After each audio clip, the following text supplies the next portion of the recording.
Welcome to the Zone. Today we're going to be going over our 2021 NFL mock draft. We're going to be going back and forth with these picks, and I'm going to start us off here.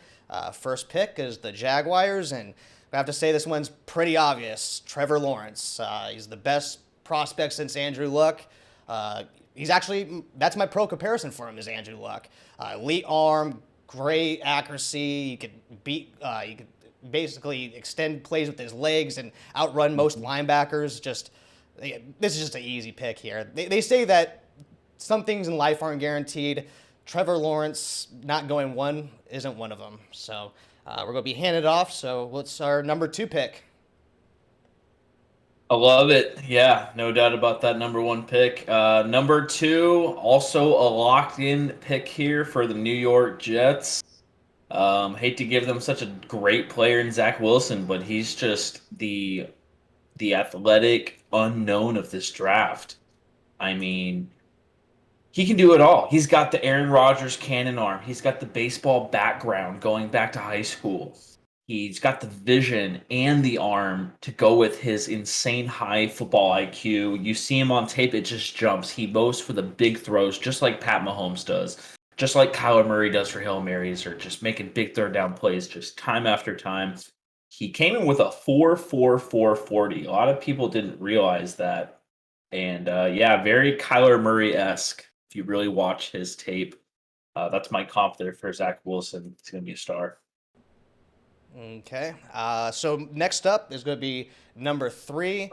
From what I'm understanding is all the reports are saying it's going to be between Mac Jones and Trey Lance, and I'm going to have to say if it's going to be between those two, Mac Jones is higher on my board. I'm going to have to go with Mac Jones. My pro comparison for him is Phillip Rivers. Got a strong arm, arguably the most accurate quarterback of the class.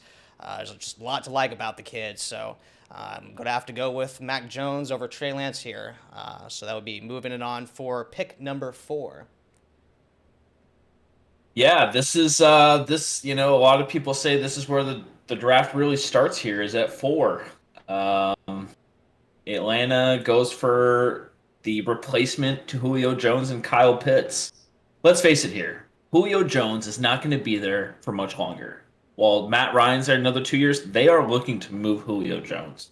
So this just makes a lot of sense. And when you watch Kyle Pitts tape, it is one of the most electric tapes you have seen since, I don't know, Megatron. I mean, it's just insane what he's able. Fluid route runner. Didn't drop one ball last year. Very impressive. Comp here is just an insane mismatch of a tight end for went with Kellen Winslow Sr. back to the 80s. Just a raw prospect. Like that one. I like that one. All right, so that moves us over to number 5. Now, a lot of people were thinking that they should be going tackle here, but there's only one Jamar Chase, and you gotta have to get Joe Burrow, his guy. I could see them convincing themselves that most likely they could find one of the good tackles and perhaps like the second or the third round if they want to beef up the O line. But you only have one opportunity to get a prospect like Chase. He reminds me of Julio Jones, like type tier prospect. My pro comparison for him is Odell Beckham Jr. He's got breakaway speed. He just kill you over the top and the inside. Just overall, just an elite prospect. So I'm gonna have to go Jamar Chase here. Fans are gonna love that pick. Yeah, I mean, you go get Joe Burrow, his guy. You still got room to get a tackle later. Love that. All right. Well, if we don't go to the Miami Warzone here at 6, I love to go for the fan favorite thing here for my boys, but this is more realistically, they're gonna go for protection. You got to protect Tua. You got to protect the future. They clearly committed to Tua this offseason by letting go of Fitzpatrick, making some different decisions. And when you watch this guy's tape, he's potentially the best tackle since Joe Thomas. He's just elite size. What is he?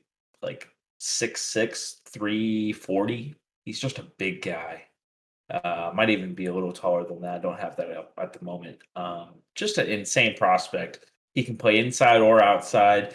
He's fast as can be. His 20-yard shuttle was right around 4.57 in the on this pro day. So very quick space acceleration, off the line. It's going to be a elite tackle for his whole career. So,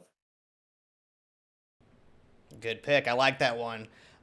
So the next one is going to be number 7. That's the Lions. And with Devontae Smith falling down the board, they're going to be running up and calling this in real quick. They're not going to waste any time whatsoever. My pro comparison for him is Marvin Harrison, just elite route runner. He's quick. He's just overall just guy checks all the boxes. I take him over any of the wide receivers last year. Just an amazing talent. So I think that with the holes you consider over on at Detroit, I don't even know who the number 1 wide receiver is. I think it's Tyrell Williams. They're going to have to get Jared Goff somebody, and this pick here, I think he's going to be very, very happy. And you can see what you got in Jared Goff. So I'm going to have Devontae Smith there. That brings us on to number 8. yeah, safe pick. Safe pick. You cannot go wrong with the Heisman winner at 7. I really like that. Yeah, so Carolina, this gets interesting. They obviously committed to Sam Darnold this offseason. I don't think they're looking to dampen his confidence any more than it has been with the Jets. They do not go quarterback here. They protect Darnold. They bring in someone that can play inside or outside in Slater out of Northwestern. Northwestern wasn't a very high productive team, but man, did that quarterback have time on their drives. You watch the tape back, he's just running with them on run plays or on when the quarterback went for scrambles. Very strong for his size. So really like him. NFL comp for Slater is going to be like a Zach Martin. Again, can run with the pile, run with the run scheme. It's going to be a great fit.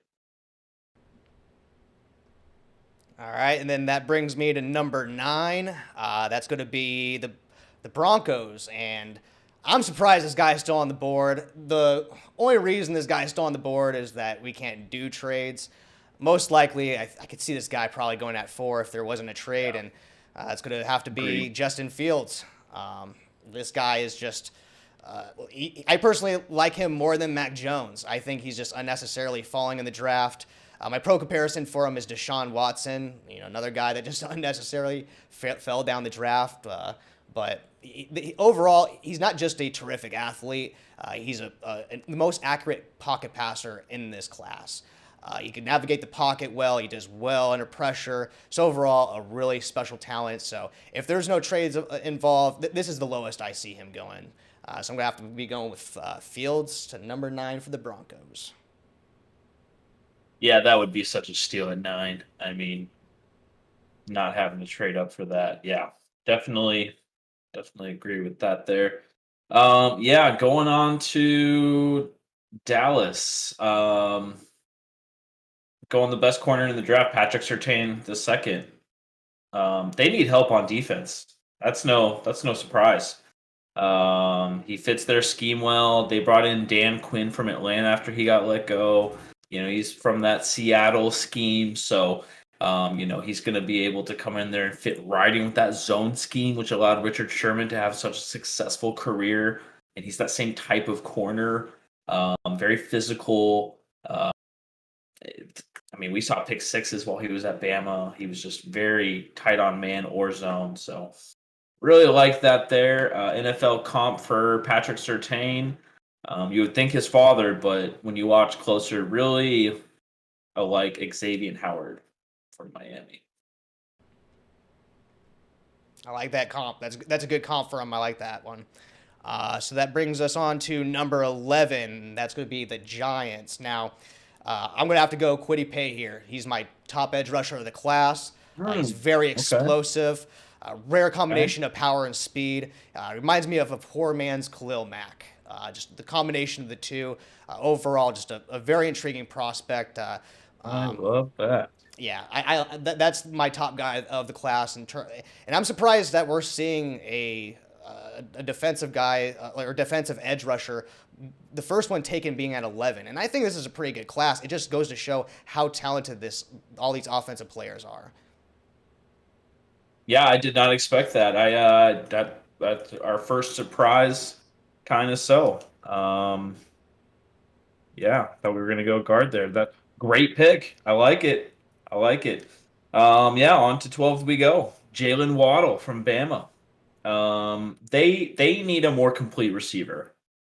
I feel like they went for one last year in Jalen Rager. He was not what they thought he was going to be. I think we could see he's going to be a role player, but he's not something special. Jalen Waddle's like someone they used to have down in Philly. Deshaun Jackson.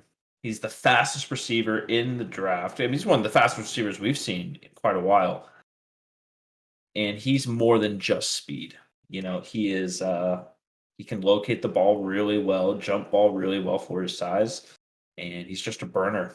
So I think they improve that receiving core and give Jalen Hurts some help there with Waddle. All right. And so speaking of helping out second-year quarterbacks, number 13, I'm going to have to go with Christian Darrisaw. I got to protect Herbert. Now, I think he's slow, but he's got smooth footwork, good flexibility, good balance, good vision. He reminds me of Dwayne Brown, former Virginia Tech tackle. Yeah, I think you just have to. You don't want to have a situation where like Joe Burrow situation for Herbert, where he gets hurt from just somebody coming from his blind side, just completely taking him out, and they don't have anybody at left tackle. So I think this is arguably the best player available, fills a need. So I think this is a really easy pick here. Makes total sense. Dig that one. All right, moving on to the arch nemesis in for you guys anyway, Minnesota. Minnesota here, I think they're gonna go. I think they're gonna go within their scheme. I think they go the guard from USC, Vera Tucker. I think they really keep building around Dalvin Cook, and let's face it, Kirk Cousins didn't have the most time last year, so he's a really complete guard for a guard. I mean, he can play inside or outside, preferably inside. Yeah, I think he just really fits around their overall zone run scheme. That's a good pick. Let's see. All right, now we're on to the next one. That's going to be, your guys' division rivals. That's going to be the Patriots. And I'm going to have to go Trey Lance here. Now, I know that Bill Belichick's on the eye for a quarterback. I think the quarterback is most likely going to be Justin Fields moving up in the draft. But, hey, we can't do trades here. And if this is the case, I do not see Trey Lance going further than this pick. Patriots need a quarterback, and this guy's the best quarterback available. My pro comparison for him is Colin Kaepernick. An amazing athlete. He's got the best arm of the class, or arguably the best arm. It's damn near close to Trevor Lawrence. I'll just put it that way. But he's got a great arm. He kind of needs to polish his pocket passing a little bit. He's pretty accurate overall, but you put a little bit of pressure on him, he might start overthrowing guys. So it's going to take him a little time to get calloused in the league. But I expect this guy to be a very talented player. I expect him to be a top 10 pick, but I think this is going to be a steal for the Patriots if this is how it ends up. Yeah, I'm afraid of that, but I could definitely see that one happening. Very much so. All right, on to Arizona, hometown boys here. They need a corner. They just lost Pat Pete. They're going to go J.C. Horn out of South Carolina at 16. Look, they have not been without Pat Pete for what now 10 years. So it's easy. They need a number one. They didn't really get their number one after drafting Byron Murphy out of Washington. So I think this is a real number one prospect. He's physical, fast. He is the definition of a man-to-man corner, which is what you just lost in Pat Pete. So it's just a complete fill and play there for Arizona with J.C. Horn. I know Shady will like that one. So let's see. That would be number 17, the Oakland Raiders. Now, I really want this guy for my Bears. Tevin Jenkins out of Oklahoma State. Now, he's a great run blocker. He's just an absolute mauler. My pro comparison for him is Jason Peters. The thing is with as a Bears fan, I always notice that one of my favorite guys just ends up getting taken right before us, and I think this is going to be that pick. This guy's a real Gruden grinder, so they need a right tackle, best player available, hands down. This is a really easy pick here. Yeah, that's a clever pick. I don't feel like a lot of people don't know about this guy right now. Yeah, that's a great pick. See that one happening. All right. On to my boys again, Miami. All right. So they went tackle with the third, well, with the sixth overall pick. We need more tools around Tua. I think at pick 18, it just makes a lot of sense to go Najee Harris. You get that Bama familiarity, and we get the most complete three down back we've probably had since Ricky Williams. Ironically enough, that's actually my comp for Najee Harris, is Ricky Williams. Look, he has an unofficial 4.43. He didn't run, so that's maybe why, a lot of people maybe don't think he has that breakaway speed. He can do it all. He can catch. He can break tackles. He can be your goal line guy. We've seen him do that, bursting out of the holes. It just makes a lot of sense for Miami to get that Tua familiarity, being that we missed out on Devontae Smith. All right, so that brings us over to the Washington football team now. This is going to be an absolute steal here. This is going to be Parsons out of Penn State. He's best player available. He filled a need, good size, rare speed. He's got great pursuit. He's one of those sideline to sideline linebackers. He reminds me of Ryan Shazier. That's going to be my pro comparison for him. Just overall amazing talent, just quick off the edge as well. He could even potentially be an edge rusher. So, they could use him in very creative ways, and just, imagining him with next to Chase Young, that's just going to be a monster defense. Yeah, I know. I wouldn't want to have those guys coming at me if I was playing quarterback. Woo! Yeah, all right. Brings us to your boys. I feel like they totally would have gone Parsons if Washington doesn't do that. But that's not the case here, and they are going to be going for Eckenberg, tackle out of Notre Dame. Um, this guy recently just climbed up the list. He really wasn't being talked about as a first round draft pick up until, I want to say, what was his pro day, about 3-4 weeks ago.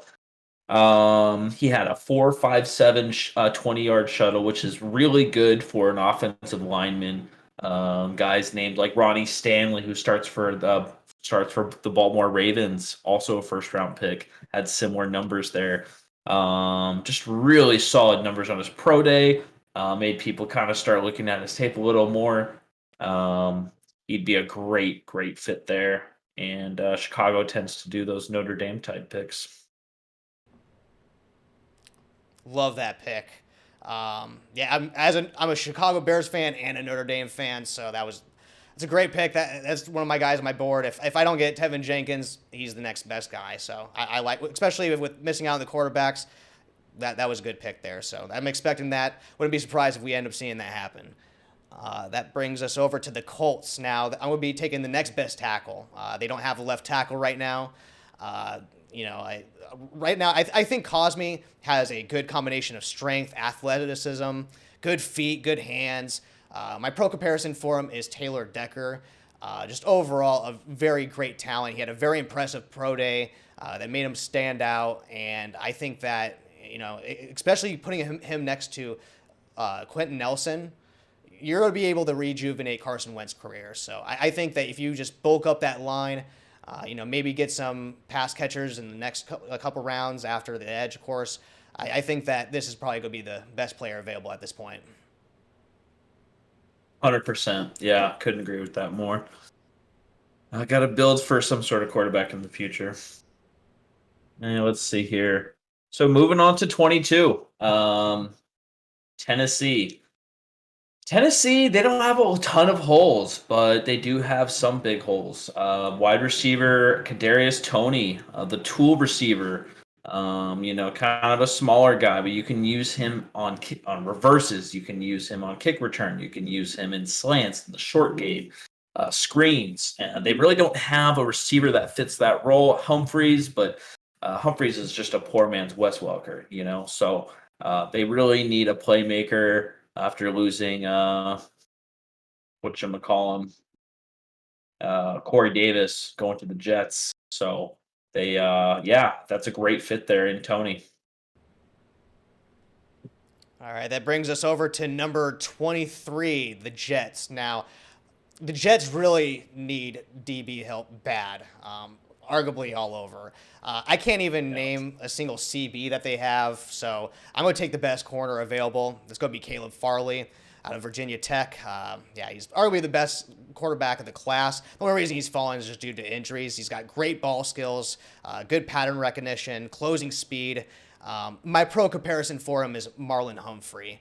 Just overall, just amazing talent, and it's a shame to see him go this far, but he might actually fall this far just from injuries, and this is where I'm expecting to go. I think this is the furthest. I can't see the Jets, with the need at CB, just with Farley being on the board, saying, okay, we're not going to take him.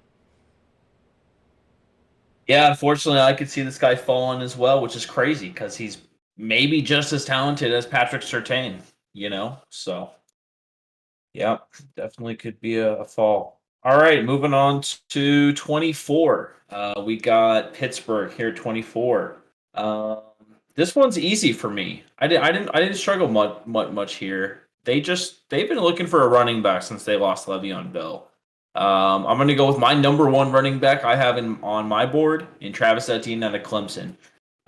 They need a back that can do it all. It's physical, the Pittsburgh way, hit the ground, break tackles, just hard nosed football. And he can fill that role that Le'Veon used to fill in catching the balls, helping Big Ben out on the screen game. Um, I just think he's a 10 out of 10 fit there. If Dolphins don't get him, I definitely believe he goes there. My comp there was let's see, Jonathan Taylor was my comp there. Oh, that's a good Breakaway one. speed. Yep, breakaway Yeah, speed, good, same size and everything. Yeah, that's a good pro comparison. I like that one. So sir. that's going to be number 25. So we're going to be moving on to the Jaguars. Now, as a Notre Dame fan, I really like this pick. Jeremiah Owusu Komora. He can play both linebacker and safety. I think he's a little bit smaller for a linebacker, but he can play both. He's very versatile. He's fast and physical. He's got rare explosiveness. He can cover, all tight ends, running backs, even slot receivers. Just overall, an amazing talent. My pro comparison for him is going to be Jamal Adams. Just this guy is just amazing talent. Yeah, just sideline to sideline. Just overall, just really, really like this guy. This is also a best player available. It fills a need, so it just makes so much sense here. We always see the Jaguars end up getting like the steals of the draft, the guys that shouldn't have fallen, the Josh Allens, for example, the Miles Jackson, and I think Jock is one of those guys. That's a great comparison. I think he really could be a great sideline to sideline player. Okay, let's see. 26. So Cleveland here at 26. It's clear based on the offseason, they're going defense. So I think they're going to go linebacker here and get the raw prospect out of Tulsa, Zaven Collins. Um, Very interesting player. Not elite speed, but man, does he have great vision. He's athletic for his size and speed. He can blitz and he can pick it off. He'll run it back. He's great in coverage. He can kind of do it all. Although he played outside primarily, he can fill that inside role. So, pro comp here was Dante Hightower. That's a good one. I like that one. Um, let's see. Next one's going to be number 27, the Ravens. Now, they just traded Orlando Brown. They just lost DJ Fluker to you guys. That means they're going to have to get the next best tackle here. Edge rushers are falling, so I think they could justify. Let's see if we could wait a little longer for one of these edge rushers. Let's get one of these top tackles here. I'm going to have to go with Jalen Mayfield out of Michigan. Yeah, he's the best right tackle. He's a solid pass rusher. I mean, he's good in the pass game, and you just can't afford to pass on a guy that that'll be able to protect Lamar for the next decade. When you have one of these top tier talents, I think you have to seize the moment. The defense is good as it is, but they have a giant hole at right tackle. I think they're going to have to address that desperately. Yeah, no, I think that's a great sneaky pick in the first round. I don't think people realize how well he protected Trevor Lawrence during his time at Clemson. I mean, you know. Yeah, that's a great one. All right, moving on to 30, Buffalo. Um, I mean, it was clear they lacked pass rushing last year in the playoffs. That was probably their biggest hole, I would say, No, we're coming at into the 28. offseason. We're at 28. Oh, 28. I'm skipping picks over here. Yeah. New Orleans. Here we go. All right. So New Orleans. New Orleans, I would say Spoiler they're going to go alert. linebacker. Yeah, spoiler alert. That's funny. Soon enough. Yeah. 28, New Orleans. We got Jabril Cox out of LSU. I think he fits a great need. They really don't have a solidified middle linebacker.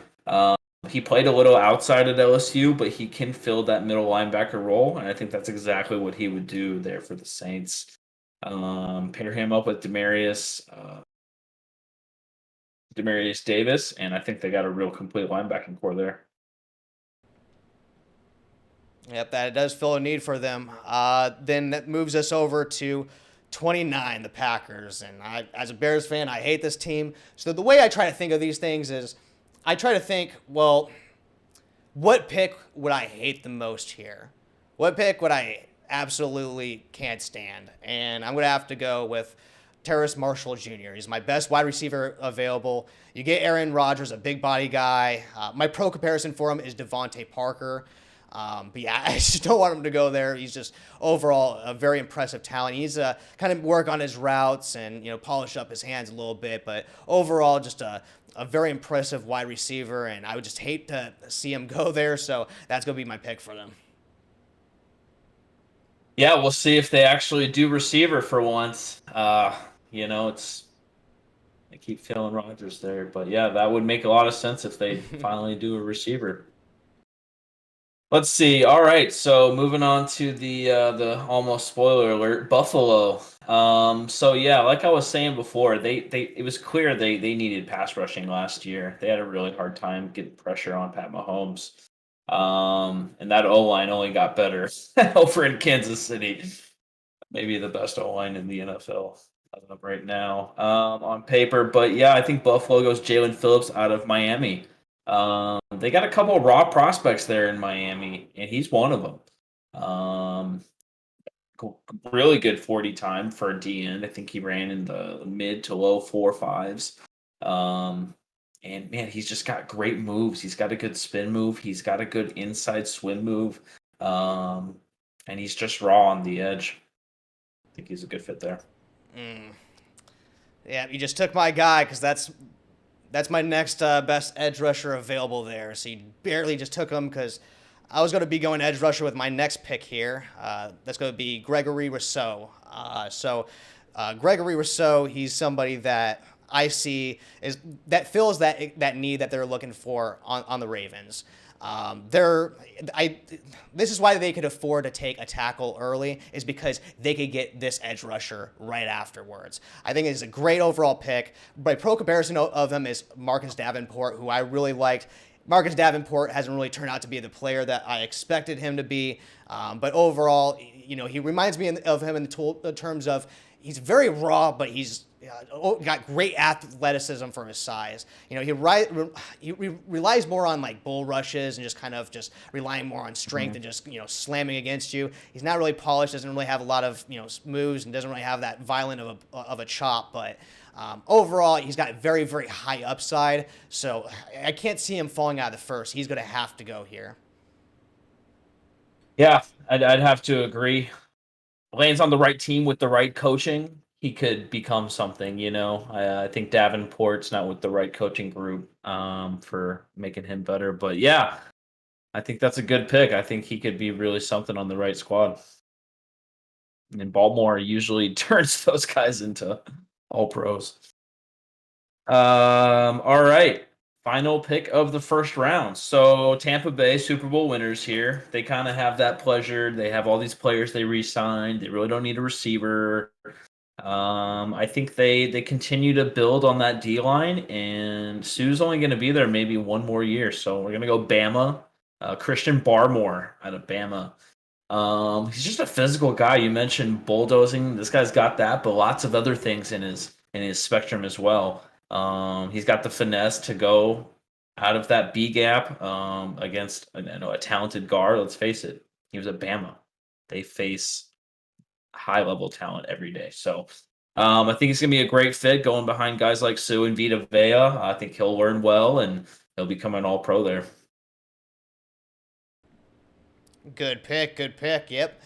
He reminds me of Akeem Hicks. That's one person that he reminds me of. Yep, Yep. I love that because he's just kind of dominant and a quick first step as well, just like Hicks. Also, can you name a guy that, let's say, your best player available right now that didn't make the list? Best player available. Oh, that's a good one here. Best player available. I'm gonna go with a receiver, and I'm gonna say Tylan Wallace out of Oklahoma State. Okay. Think he could be the next Steve Smith Senior of the league. He's just raw. You go back and watch Tylan Wallace tape. Um, you'll see what I mean. It's very Steve Smith-esque, but he can actually high point the ball. Not sure why he's dropped all this time because he's got great film. But yeah, that would be my sneaky pick. How about yourself there? I'm gonna have to say Landon Dickerson out of Alabama. He can play both either guard or center. He's a vocal leader on the field. The only reason he's falling right now is because of injury concerns, which are legitimate concerns. But if we were to take that out of the equation, I think that you could get the next Eric McCoy. He's an overall just top center and guard of the class. Just great talent. But yeah, I'm gonna have to go with Landon Dickerson here. Love that. That's a great pick. Yeah, that Bama O line has just been producing the last couple of years. You cannot go wrong there. Yeah, I think that's gonna definitely go at the top of the second as well. Well, I hope you guys enjoyed our show. Make sure to like and subscribe and leave a comment, and we'll see you next time.